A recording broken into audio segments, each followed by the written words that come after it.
Here we are discussing question number 3 of exercise 8.1 of trigonometry. The topic is trigonometric ratios. Here question is, if sine A is 3 by 4, calculate cos A and tan A. Very simple question, very interesting question. So let us see the solution here. What is given? Given sine A is equal to 3 by 4, correct? And we know that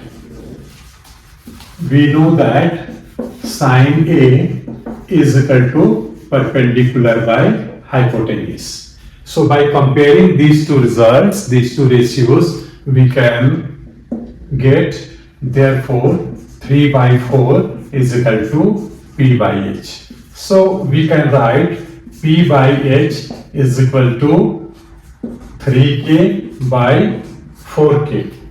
K will be cancelled out, no problem. So that we could write, therefore P is equal to 3K and H is equal to 4K. Now first of all we'll find out here value of B. Okay, B will be required here for finding cos A and tan A.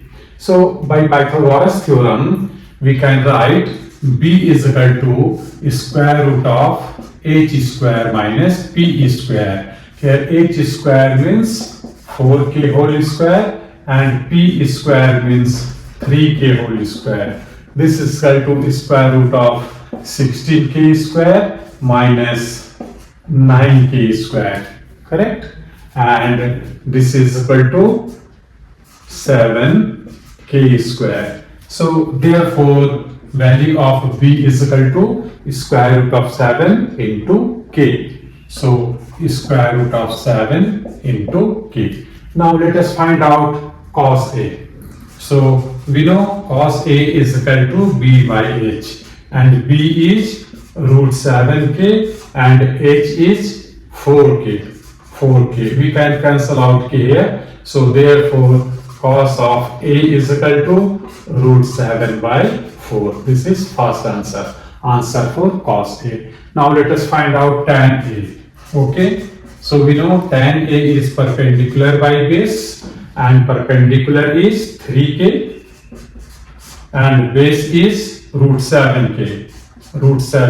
K will be cancelled out. So therefore tan of A is equal to 3 by root 7. This is the answer of second part. Very interesting, very simple questions. We have to see some more important question in other videos to come. So remain in touch with these videos. Wish you all the best.